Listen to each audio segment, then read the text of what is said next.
Hello, listeners, and welcome to another episode of the preview show brought to you by the No Nay Never podcast. I'm your host, Natalie Bromley, and this week's show, it's the big one. It's Leeds United away, another tough test for promotion-chasing Clarets. A whole new look side, a whole new manager, a whole new era, and we are going to be tested to the max. I'm joined this week by regular statistician Dave Roberts and Paul, our Leeds fan, who's going to tell you everything you need to know about our opposition this weekend. So, buckle up, listeners. Let's go.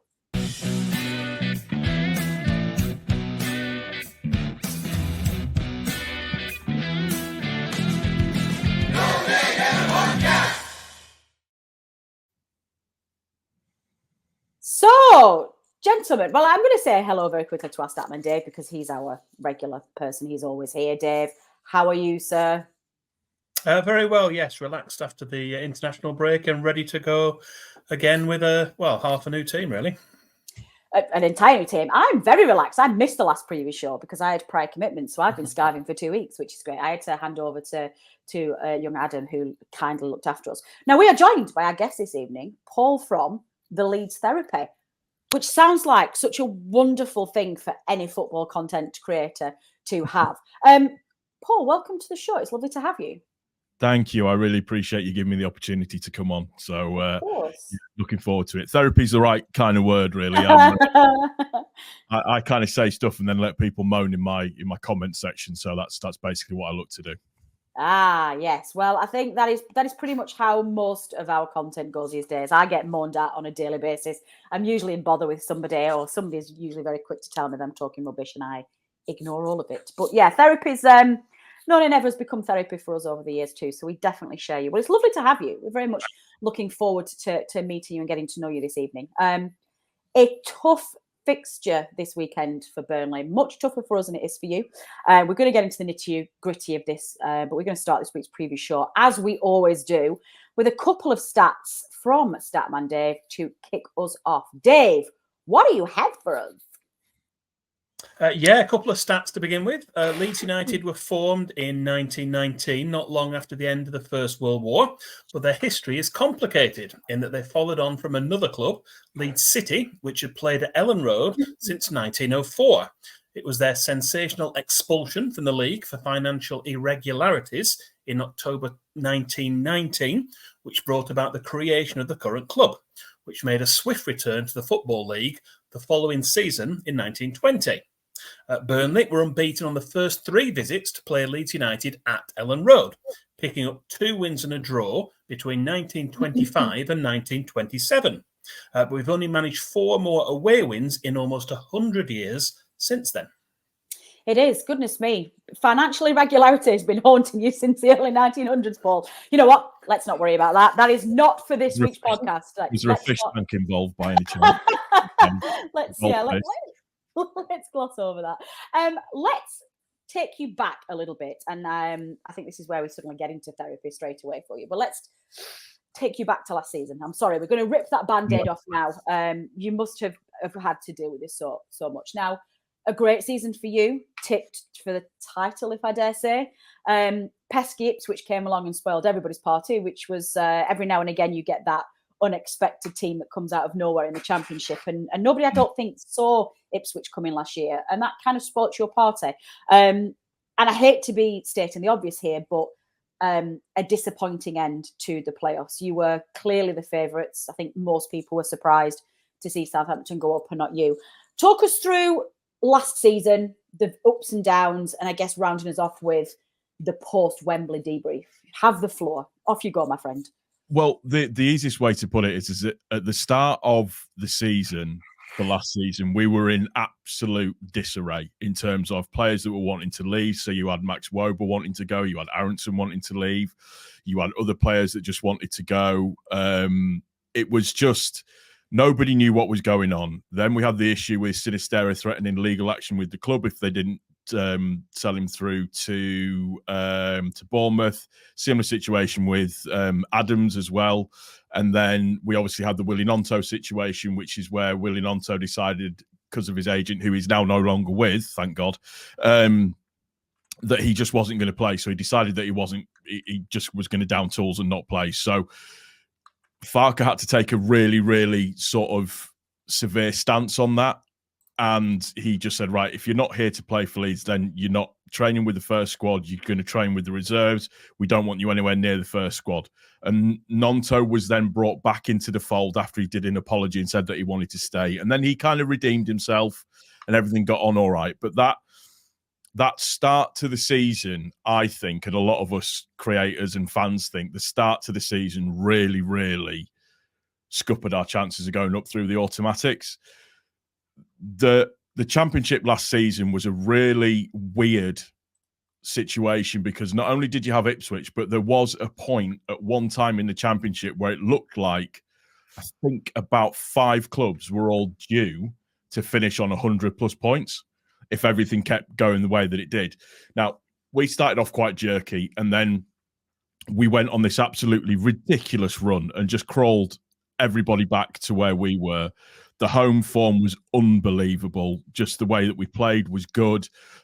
We had players who we thought weren't very good in terms of Jorginho Rutter, now no longer with us. He went to Brighton for 40 million. We had him in, and he was a get your bum off the seat kind of player for us in terms of number 10 position that we couldn't fill in. He was just a joy to watch, and he was like a little kid in a sweet shop to watch him play. He was brilliant. There was one goal that he helped provide against Watford, where he picked up the ball in his own half, seated 2 players on their backside, then got past another. It's just unbelievable. He runs like Bambi on ice, but you can't get the ball off of him. That was the thing. He was love a runner. We love a runner. Unbelievable to watch. And then you've got Chris Somerville that came through and was just astounding. Player of the season by a country mile.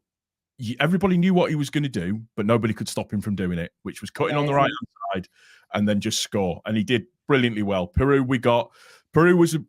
I really rate Peru in terms of finishing ability. He's absolutely deadly. He was played out of position last season for me, but that's another thing. Dan James came through really, really well. Nonto got back into the fold and people really started to appreciate what he was doing. So everything started to look well and we were progressing really well. And we just fell off towards the end. We should have been in the top 2, but like you said, you can't legislate for Ipswich. You just couldn't legislate for them at all. Just unbelievable. And when you watched the games that they played, they were just scoring in the 96th minute, the 94th minute, the 93rd minute, constantly. It was just comical. I mean, I don't want to hold it there, but we beat them twice last season. So, that was that for us. That's, I'm not sure they care, Paul. I know, they absolutely don't, and fair play to them. But I know a lot of us saw us as favourites when it came to winning or going into the playoff final. However, the issue with that was that Russell Martin had beaten us twice. He had our number. He absolutely had our number. Our biggest issue last season was playing against the low block. Last season we were very, very quick. Our front 4 was ridiculous last season in terms of the ability that they had and being able to into play. But if teams came up against us and put a low block on us, we really struggled. Really struggled to break it down. Yeah, we have similar problems. Yeah, we got a handle of it quite well, but just towards the end of last season, again, those came in, a couple of injuries came in, and it just made it a slightly more complicated situation. And it was really weird. We all kind of felt like they hadn't tried. And when we did the debrief of the actual playoff final itself, once you kind of licked your wounds a little bit and kind of gotten over it and started to kind of look at it in sort of more the cold hard light of day, it was more a case of these guys that were in this team don't have the experience of being in the championship, didn't have the experience of playing the sheer number of games that you have to play in the championship. Yeah, that's true. You're playing what, Saturday, Tuesday, or you could even be playing and sometimes, like, we were playing games where we had 4 games in 2 weeks at one point last season. And then not only to mention that's ridiculous. Stupid. But not only to mention that, practically every single one of our games got moved for TV last year. Literally every single one. So we also know that feeling this season. It's like, oh my God, like, I think, is it 12 of hours before Christmas Day? Something stupid like that. Take yourself off mute, my friend. It's a lot, yes. Yeah, well, that was worth waiting for, Dave. Thank you. Last game of this that we played at home against Hull was our first 3 p.m. kickoff of the season that we played just before the international break. That's our first 3 p.m. kickoff. No. 100%. That's what happens with us. And again, that's not me going, oh, Leeds were massive. It's not. It's just, that's just the reality of it. You'll have the same thing having come down from the Premiership this season. We had it under company. Like the season that we won the league 2 years ago was ridiculous. We were on all the time. I don't know if anybody's mentioned this, but we were also on telly the night we won the league at Ewood. Mm. I don't like to miss an opportunity to remind myself of that. It is. One in there. So, okay, so we've moved. Obviously, we know how that went, and we've looked at obviously how you feel. I think that's a pretty sensible and a pretty pragmatic look back on where you were, and it's right that the playoff final is just a massive cup final, and in that respect, you were really unlucky to run into Southampton, who knew how to beat you in that cup final. Your manager. Yes. I don't know how fair this is, but there was expectations on Farke that he would take you up in that first season. He didn't deliver that, and some criticism and some blame was led at his door for failing to win that promotion. Angus Kinnear has come out and wholeheartedly supported him, and is claimed he's a very collaborative and dynamic manager. You're very lucky to have him. I guess, what's the fan opinion of Farke at the moment? And is there an expectation that it has to be promotion this season? And if so, how confident do you feel that he can deliver that? Leeds United fans are a unique bunch of human beings. I wondered where you were going to go with that. I was like, there's a dramatic pause being led up here. Something big is brewing here.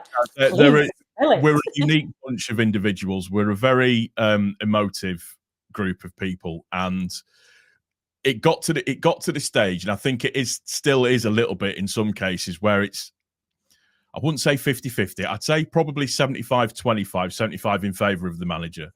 A lot of people have said that if there's nothing going on by sort of round about the Christmas time, that we should look at getting rid of him. The thing is, in the way that I look at it is in terms of being in this league, Farke is fantastic in this league in terms of getting teams promoted. He did it twice with Norwich. Yeah. So on that basis, you kind of got to support him. I think people kind of felt that we really, and again, I go back to the way that we played last season in terms of that plan B of when the low block came in, and we struggled with that. So there was kind of a little bit of not having a proper plan. Well, there was a plan B. Farke's plan B is to throw every single attacker onto the pitch and then just hope that something happens. But overall, I'm happy with him. A lot of the people that I talk to are very happy with Farke. You tend to find that the smaller minority aren't. But yes, there was an expectation with him last season. It didn't happen. I definitely think the start of the season was the big factor in it not happening last season, in terms of we didn't really have a full squad. Nobody knew who wanted to stay. Any manager walking into that is going to struggle with that to a certain degree.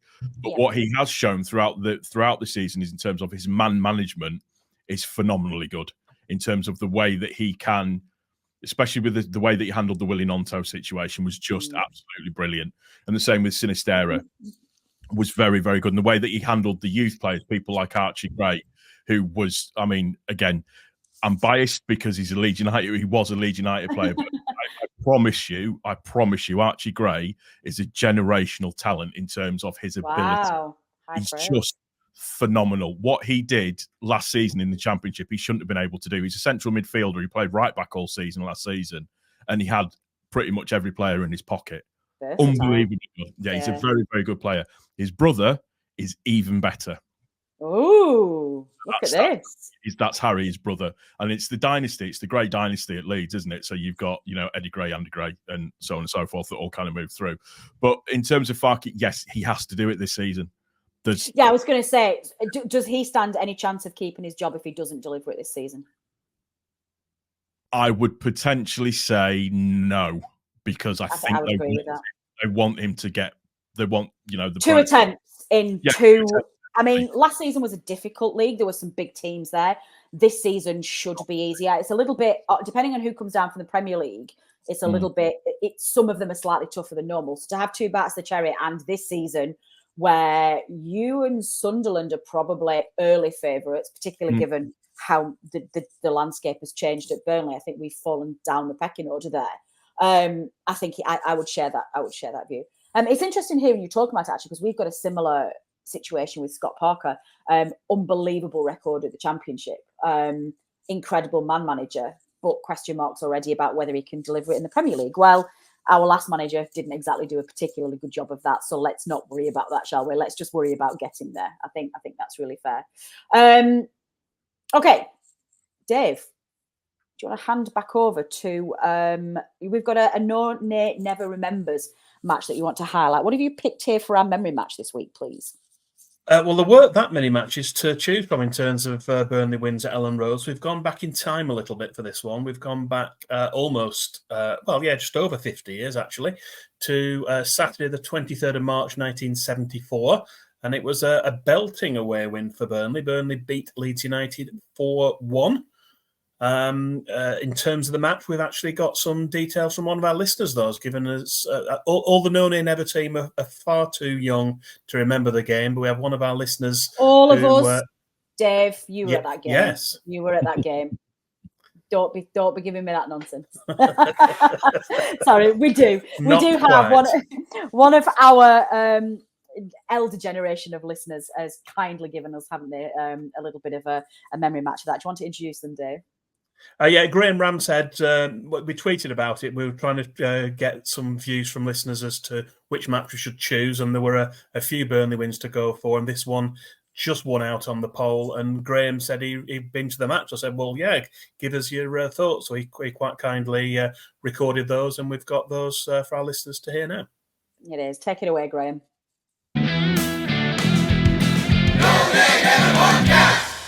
Hi Dave, this is my recollection of the 1974 Leeds United versus Burnley game. Don't remember that much of the game actually, it's been 50 years ago, but I remember the Casper injury, and I've then now seen highlights of the Fletcher goal, which was an absolute beauty, and will be shown a lot more on TV these days if it had been scored by a player from a top team.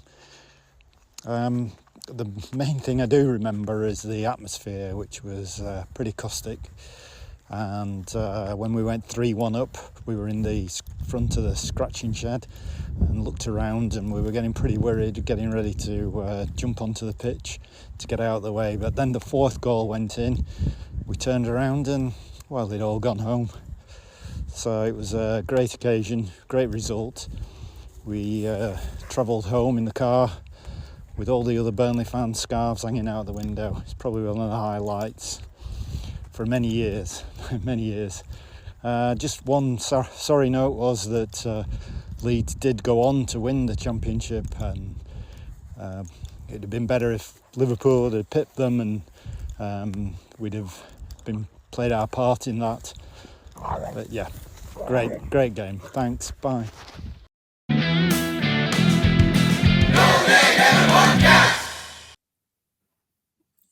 Excellent stuff, Paul. We would normally ask you for your memories of that game, but you are definitely a young little whippersnapper, so you don't remember that one. I guess if we didn't pick that one, is there any particular? Just a point. It's my birthday today, and It's your birthday. I'm 44, so I'm nearly. Hang on a minute. What deal did you do with the devil here, sir? You are not 41 years of age. 44. 44? Yes. I'm sorry.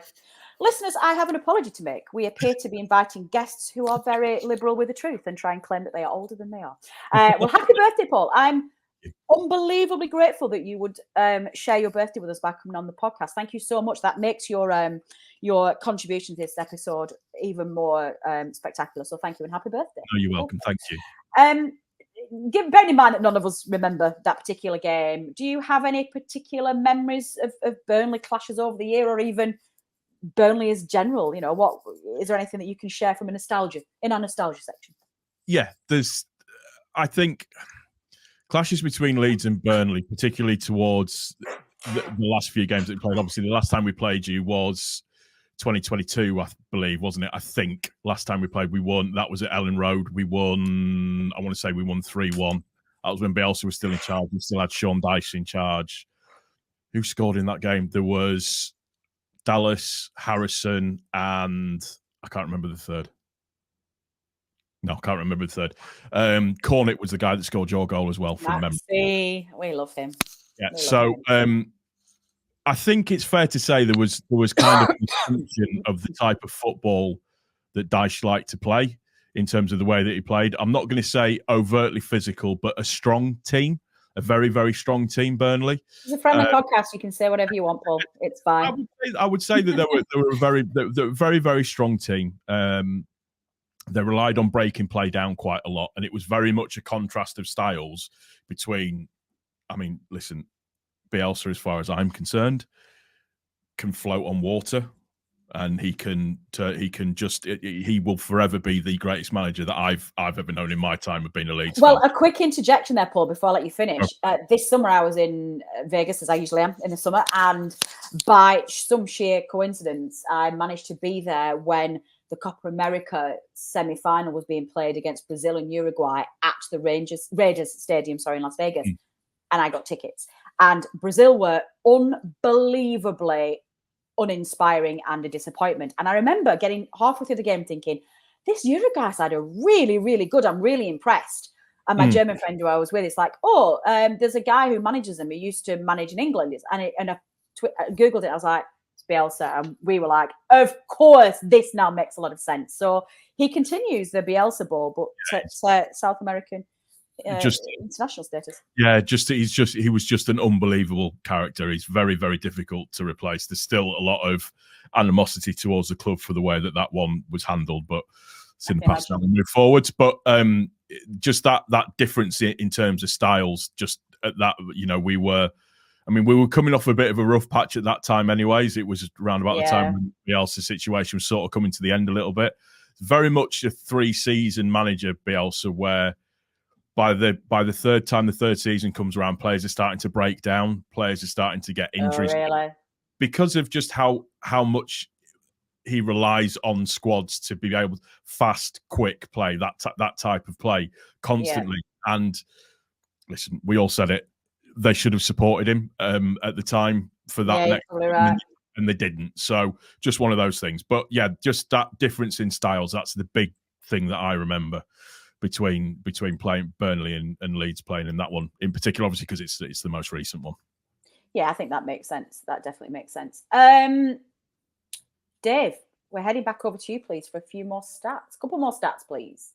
Yeah, we've got a couple of selected stats for you. Burnley's heaviest defeat against Leeds United at Ellen Road was in December 1968, again before our time. That was just 4 days before Christmas. The young Clarets team had already shipped 7 goals at Manchester City earlier that month, and just 2 weeks later trailed 4-0 to a dominant Leeds United team at half-time, before pulling one back just after the breakthrough Ralph Coates, but conceding 2 more before the end. And finally, for now, 10 away trips to Ellen Road so far this millennium have produced 2 away wins for Burnley and a draw, but the home side have definitely had the upper hand with 7 wins. However, 5 of those 7 wins, as well as Burnley's 2 victories, were by a single goal margin. They are good at stats. Okay, we are back to you for a little bit more, bringing it more into this season in terms of Leeds updates. I guess, turning to the game at the weekend, who do we need to be most worried about? Who do we need to watch out for? Could be anybody on the pitch or a couple on the pitch. Who do we need to keep an eye out for? The entire front four. Excellent. Okay. In all honesty, no, listen, I'm not saying that we're the best team going or anything, but we are. In terms of if I was to now, having been at the Hull game as well and seeing how they play, if I was one player or 2 players in particular, obviously we've got Dan James is out because he's injured. So, you don't have to worry about DJ sprinting at you at 345 miles an hour. Solomon, obviously, who we've got on loan from Tottenham. I watched him specifically at Hull. Against Hull. It was his first game. He's levels he's just levels above in terms of Really? the way. Yeah, Really? he's a Champions League footballer. He's played in the Champions League. This is not making me feel any better, by the way. Sorry, Okay. but it's just it was his decision making and brain making. He created the first goal, so he got an assist on his first game. And what he did very, very well is he kept going on the outside during the match against Hull. And then at one point, he just switched it and turned to go the inside. And the defender didn't know what to do because he'd consistently been putting the guy on the outside and then turned him straight onto the inside. And the ball he put across for Mateo Joseph was just brilliant, just in terms of that finish, was good. So if I was to put a watch on anyone, it would be definitely Solomon, 100%. Okay. Good to know. The next one after that would be... Who am I saying? Ooh, precious. Willie, there's a couple that I would choose. Willie Nonto. You can have three. Go for three then. Pick the Willie Nonto would be the other one. He's just signed his new deal at Leeds. No release clause, by the way. Thank God for that. Release clauses can absolutely kiss my backside. So yeah, he's just signed a new deal. He frustrates the life out of you sometimes, but he is a very, very talented player. Very talented player. And Brendan Aronson coming back as well has been playing in the number 10 role. So what will probably happen is that Aronson and Nonto will switch positions quite a lot in terms of, because they can both play right-hand side number 10. So they'll be able to switch a little bit. So that'll be quite interesting to see how it goes. Excellent. Aims for the season? Promotion. Do you think you'll do it? Yes. Where are you finishing? I think we win it, but that's just me thinking that. I know it's, to some people that might come across as being really big-headed, but my biggest worry, and again, this is not trying to glaze you guys. My biggest worry was you guys coming down in terms of the squad you potentially have. The thing that I've been most shocked about is the number of players that left your squad. Yeah, you talk about your therapy, Jesus. I know, but just towards, hey, listen, during the transfer window when Archie Gray went, and then Rutter, then we lost Cree, and then Rutter went. All three of our probably best players that we had last season, all just gone. It's so deflating, right? It's the worst. It's horrible. Yes. And the way football's going, you just can't get attached to any players anymore because it's such a quick turnaround now. It really is, and it's just been really, really horrible for everybody. It really has. It's going to be a cracking game. I'm very much looking forward to it. I really am. I do think so. I don't think it's going to be a cakewalk by any stretch of the imagination, but I think that we have probably got enough to edge it. At home as well, you've got home advantage. And you are settled. We are playing this team. The team that played before the international break met each other, many of them on the morning of the game with a 12:30 kickoff. We had such a flurry of activity in the last game of the season. Now, you know what? It's not a poor squad we've got left. Fine, it's not the Premier League squad that we came down with, but quite frankly, with 37 players, all of Premier League quality, we couldn't sustain that squad anyway. But we've still got a squad that's worth about 160 million as it stands at the moment. Yeah. We've got a balance of exciting young players from across Europe. We've got some experience in there as well. We've got some players coming back from injury, but you know, we still have got some real talent in there. So yeah, you're right. You know, it's not going to be a cakewalk, but it's going to be a fascinating game. I'm very much looking forward to it. I just wish it was coming a bit later on in the season.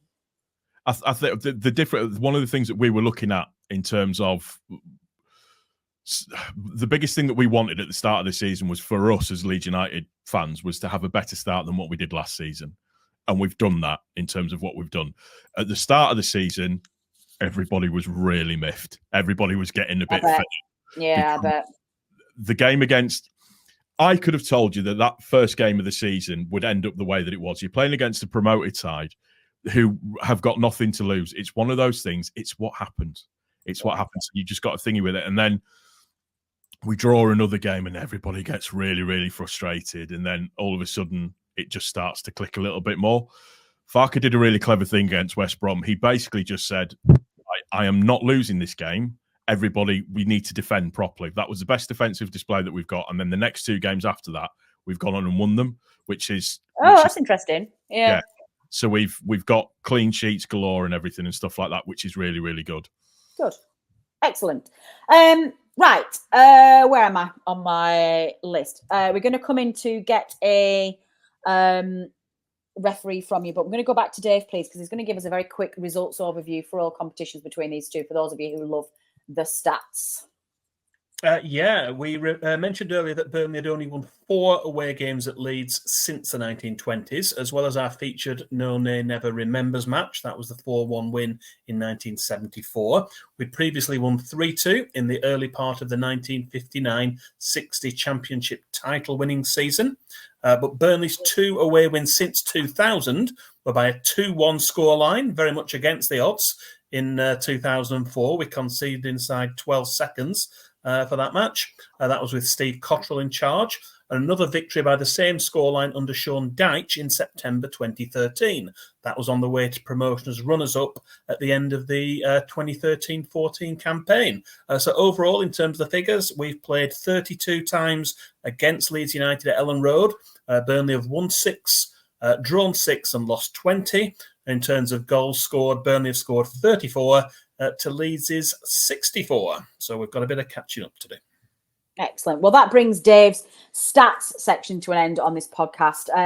Those of you who don't yet subscribe, please don't forget that you have free access to unlimited resources. You basically, Statman Dave has emptied that brain of his, put it down on a website, and you can find it by following. What link is it, Dave? There's a short link. It's bit.ly/Burnley Stats QL, all in uppercase. Burnley Stats QL, the QL at the end standing for quick links. Good stuff. Thank you very much, Dave. You do put a phenomenal amount of effort into compiling those stats. So for those of you out there who love a little bit of history, do pay that a visit. We are going to hand over to our usual cheeky little chappy, George, who's going to give us the referee details. Please, George. Just a brief overview this week, as James Bell of Pontefract will take charge of his second Burnley match this weekend, just over 2 years after the first time he refereed us. Now, that was in the early stages of our very successful 2022-23 Championship winning season. And it also took place away from home, as it will do this weekend against Leeds. Now, that time it was when we were at Wigan Athletic and we absolutely battered them, to be honest, 5-1 that day in August of 2022. And I think if you remember it, that was the game that sort of opened the floodgates. We'd been drawing a lot and it was, how's this team going to function? Is it just going to be a lot of passing and no end product? But then all of a sudden we went to Wigan and absolutely battered them. One heck of a day out, let's just say. There was just 1 yellow card, though, for each team in that match. So perhaps a sign of things to come, though. Burnley away at Leeds. Again, I'll say with the likes of Hannibal playing, somehow I think there'll be more than 1 yellow card this weekend. But anyway, I digress. During that same season, James Bell was due to take charge of a League One match between Ipswich Town and Charlton Athletic. Now, when it became known that he was a supporter of Sheffield Wednesday, who were also in the promotion race at the time, he had to be replaced. But I can't see any of that happening this weekend. But at the time, with the Owls currently just above the relegation zone, this season, at this early stage of the season, the result of this match is unlikely to be particularly relevant to them on this occasion. But perhaps later in the season, James Bell will have to have his schedule managed depending on how well or badly Sheffield Wednesday perform. But this weekend, Leeds United away, a big fixture and one that we're all looking forward to. So fingers crossed we can get the 3 points, and good luck to all Clarets who aren't travelling to the game this weekend. Up the Clarets. Bye-bye. And back to the studio, wrapping up this week's preview show. Paul, as our guest, we like to give you a chance to go first. May we have a score prediction from you, please? 2-1 Leeds. Dave? I would be reasonably happy with a point, so I'm going to go for 1-1. I would be phenomenally ecstatic with a point. I think it's going to be a high-scoring game. I know we should be worried about Leeds' entire front four, apparently couldn't for Paul, but we also have some dynamic players in our squad who are coming back as well who can score. I'm going to say 2-2. Listeners, you know the drill by now. If you are watching this video, please drop a comment in the comment section. Let us know what you think the score will be. And of those of you who are listening to the audio version of this on podcast, drop us a line on social media. We want to hear your score predictions, please, and preferably some scorers. Okay, let us move on. We finish off this week's preview show with our EFL talking point of the week before we move on to the quiz. Paul, this is a bit of a strange one. This is not necessarily an EFL talking point, but it's something that's literally been released today at Burnley. Burnley have gone all very Arsenal. Now, Dave, disclaimer, these are not the views of None and Ever, these are the views of Statman Dave, has put together a little bit of a preview of what it is that Burnley are asking for. Essentially, our listeners, for just an annual fee of £60, can have an exclusive membership to None and Ever with lots of exclusive benefits there. A welcome letter from Natalie Bromley is absolutely not going to happen because this is, in fact, just a joke. We do joke here, listeners, but it has been announced today by the club that Burnley are going to be offering an annual membership to the club. This is nothing to do with tickets. It's nothing to do with ticket priority or season ticket. It is an opportunity for each fan to get access to exclusive membership benefits, discount against merchandise and shirt sales, exclusive merchandise, ballots to go into an open training session, and It's not open. What's not open? Well, it's not open if you have to buy a membership for it, and then you've got to go into a The ballot. training session's open, not the ballot, Dave. Hush yourself. Well, no, it's not open if you're limited. The training limiting who session's can open. go. No. The training session's open for the fans who win to watch it. Yeah, that's not open then, is it? Yes, because it's... Never mind. Hush yourself. I'm going to put you on... How do I put you on mute? Shush. Paul, coming back to... Let's push this domestic to one side. Dave and I have worked together for a long time. It's fine. We'll iron this off there. Training session and all sorts of benefits. It's very Arsenal. You know, we're going to see these boxes delivered with, you know, the big fancy plush boxes with the big ribbons and all of your fancy merchandise inside there. Usually restricted to the big Premier League clubs that have a global following. Burnley, with aspirations to be a global brand and to play in the higher levels, have offered this. Is this something that feels weird for an EFL club as a general fan? How do you feel about this sort of initiative? Is it another money-making scheme? Is it something that some fans would take to? Leeds is very similar to Burnley. It's a town club, city club in your status, local fans, big connection to the community and the club. I guess, what's your immediate reaction to that from an EFL standpoint? We've had one for years. We've had a membership scheme for years. There you go, Dave. I've been in it. I've been in it for years.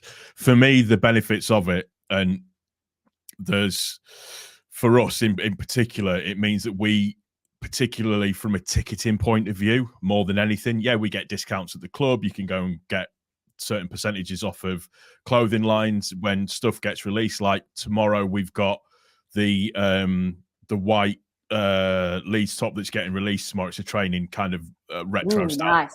I do love good merch. But it's a really, really nice. Everybody just went, you need to release this because if you don't, we'll all riot, basically. Although I don't think I should say riot at the moment. It's probably not in the best taste. Apologies. So I like it out, don't worry. Thanks. So effectively with the membership, what you get is you get put at the front of the queue for new stuff when it gets released. So you get given a link that you can go to so you can buy it an hour before everybody else to make sure that you can secure it for yourself. From a ticketing point of view, it means that you can then, once when the tickets go on sale, we then have the sections of when you can go in. So there's My Plus members, which is what I am, normal members, which is the next one down, and then general population, for want of a better phrase. So it just pulls it all the way down. What it does is it gives you access to those tickets. It lets you go to things like away Ours games. isn't tickets though, Paul. I think that's the controversy. Ours has got nothing to do with tickets. You get zero priority for tickets. We have our season tickets and our points loyalty scheme for tickets. Mm-hmm. Overseas fans have access to a platinum pass that they buy annually that gives them priority for tickets to a certain extent. This is literally a fan experience. It has nothing to do with tickets, which is, I think, where the controversy has gone. And I would agree with it being slightly controversial. If you're going to be a member of a club, it should always involve the ticket inside of it. It should always be a case of being able to do that. Yeah, If no, I it's can just, agree. if it's just a fan package thing, then that's something that you sell completely separately. That's, I want to go and have a stadium tour. That's, I want to go and do Stadium tours are included. There's things with the stadium tours. Yeah, but that seems a little bit. Listen, all memberships are money grabbing. I think ours costs 55 quid a year, 60 quid a year. Yeah, ours is 60. Same. Can't remember what it is, but of course, it's not money grabbing. It's a way of creating revenue or a revenue stream, additional revenue for the club, which fine. Which football clubs outside of the top 6 the Premier League need. It's the thing. It's the whole, like, don't get me started on the Red Bull thing, because that caused huge issues with everybody associated with Leeds United, because the soulless nature of Red Bull, what they've done to clubs previously, and the fact that they've got red in their logo, which is, apparently it's the worst thing in the world if you're a Leeds United fan. But all of the I can see that. I definitely. Everybody seems to forget that up until the point that we went and played Real Madrid, we played in red. So that throws everybody, because it was. Bring common sense and logic into football fans, Paul. Come on, have you not learned over the years? But when you look at it from a financial point of view, in terms of the Red Bull Association.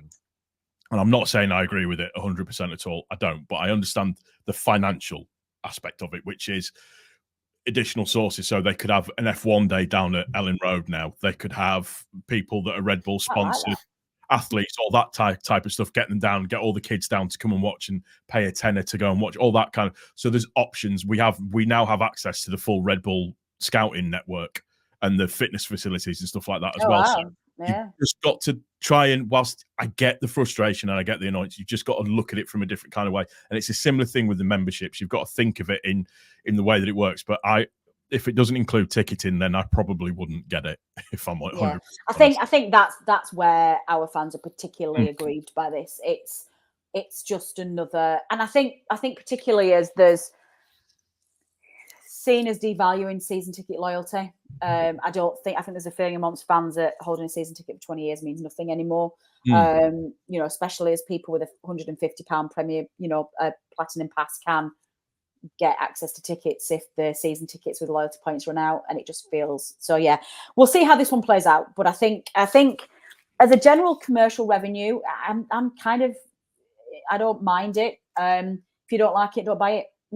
But if somebody is excited by it and wants to part with it, great. It's not mandatory. It doesn't impact on anything else. It's just an added thing that if you want to do it, you can do. I imagine it's probably going to be quite popular with kids. I would be very surprised if kids' subscriptions don't outnumber the adult ones. But yeah, watch this space.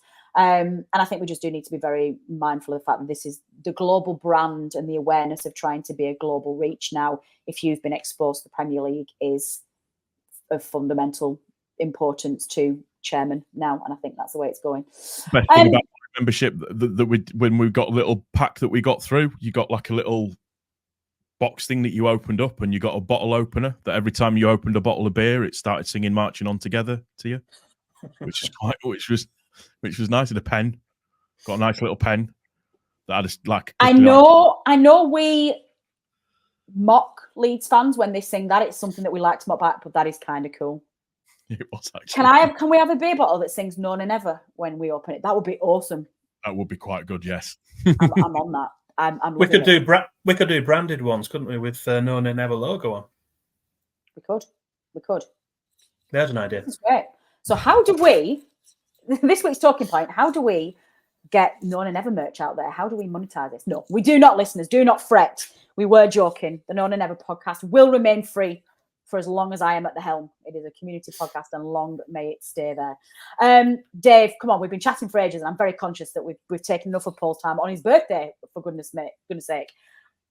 Quiz us up, please. What are you setting us? It is No and Never versus the Leeds Therapy. Come on. It is, and Burnley are 4-0 up against the opposition. No pressure here, Paul. Okay. Let's hope that would be a great scoreline, by the way, for the weekend. But yeah, keep going there. We'll see if we make it 5 first. For our quiz question, we're once again looking for a specific year as the answer. But I would like to know, when was the last time that either team managed to score from the penalty spot in a Leeds United v Burnley match at Ellen Road in a fixture which wasn't played behind closed doors? We're after a specific year. Now, with this poll, you've got a choice. If you've got an idea of the answer, then you can put Natalie into bat and get Natalie to answer first if she's got no idea, or you can choose to go first. The choice is yours as the guest. Yeah. Do you want to throw me under the bus and let me guess first, or do you want to get in? Yeah, no, you go first. You go first. Oh, come on.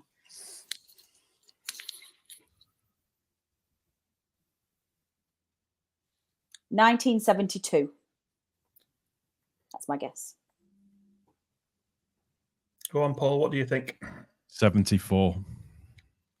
72 and 74. I know what you've done there, Paul. You've just absolutely hedged your bet. Because if this is in the 90s and we're both miles out, you win. Oh, you sneaky little sucker.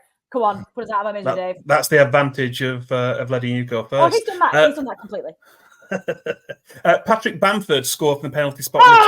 No. He scored from the penalty spot when the two teams met at Ellen Road, but that was behind closed doors in December 2020. So the last time a player scored from the penalty spot in a match which wasn't behind closed doors was in November 2005. And the bonus point if you know the player. 2005. Reza? Was that just no, Reza? Or was it a Leeds player? It's a Leeds player. Not us then. Hang on. La la la la la la la la la la la la la. Who was that? Mark Viduka. No, it was David Healy. Oh, God. Miles away. God. I was going to say, I was like, did Viduka have two spells at Leeds? Did I literally miss an entire homecoming of Mark Viduka? For some reason, my head went to 2001. I don't know why. It just went to 2001 then. I'm going to get flamed in your comment section for that. No, you won't. We're nice sets of fans. We'll be very nice to you. Do you know what? I cannot think of a better guest on his birthday to get the first opposition points on the board for this season. It is 4-1 to No Nay Never, and we finally have some points on the board. Look, Paul, congratulations. Paul, why don't you finish off by letting our listeners know how they can contact you and what your podcast is all about? Yeah, it basically, as it says on the tin, it's just I talk about Leeds United. That's what I do, and other footballing stuff. Should it come up and we need to, and I feel like we need to have a conversation about it. So if you do want to check into any of the stuff that I do, it's the Leeds Therapy on YouTube. If you want to catch me on X, Twitter, it will always be Twitter. It's always be Twitter. You can catch me at PDB1980. Same on Instagram. I'm not very active on Instagram, more so on Twitter. So catch me on there. But yeah, if you want to check out any of my videos, please feel free. Excellent stuff. Thank you, Paul. That brings us to an end for this week's preview show. My thanks go to our wonderful guests, Paul from Leeds Therapy, and of course, regular statistician Dave Roberts. We will be back on Tuesday with the analysis show, looking back at what happened at Ellen Road for the weekend. And Dave and I will be back next Friday night, as usual, with the preview show. Do not leave it there, listeners. If you have enjoyed what you've seen, press that subscribe button, turn on notifications so you do not miss a single episode of the No Nay Never podcast. And drop us a comment in the section. We'd like to know what you think. What do you want to see from your team? And what are your thoughts ahead of this weekend's big clash? I've been Natalie Bromley. This has been the preview show brought to you by the No Nay Never podcast. Until next time. The No Nay Never podcast is brought to you in association with the talkSPORT Fan Network. Our host and editor is Natalie Bromley, and the show is produced by Matt Moss. Our resident statistician is Dave Roberts, and our FPL expert is Adam Dennett. The analysis show team is collectively Tom Whittaker, Rich Steele, George Poole, Charlotte Rigby, and Adam Dennett. Our music is provided by George Gaskell, and our newsletter team is headed up by Jamie Smith. If you don't already, you can subscribe to our newsletter by visiting nonaynever.substack.com. Thanks as ever go to our partners talkSPORT. We are proud to be associated with the talkSPORT Fan Network.